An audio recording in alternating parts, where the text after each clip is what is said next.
প্রিয় দর্শক, আসসালামু আলাইকুম। এই যে দেখতেছেন এই পুকুরটা, এটা সন্দ্বীপের পান কেন্দ্র এনাম নাহার দক্ষিণ মোড়ে, কিন্তু থানার দক্ষিণ পাশে।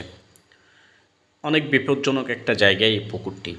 দেখুন, পুকুরটি একদম রাস্তার সাথে লেগে আছে। হ্যাঁ, কয়দিন আগে এখানে কয়দিন আগে এখানে একটি দুর্ঘটনা ঘটেছে। সেটা হচ্ছে যে একটি ট্রাক পড়ে গেছে, চাল বোঝাই একটি ট্রাক এই পুকুরের মধ্যে পড়ে গেছে। পরে এটা অনেক কষ্ট, অবশ্যই পণ্যগুলো নষ্ট হয়ে গেছে। এই দেখুন, এই পুকুরের পাশেই, একদম রাস্তার পাশে, যে রাস্তার সীমানা দেখা যাচ্ছে। হ্যাঁ, আমি রাস্তায় দাঁড়িয়ে ছবি নিয়েছি।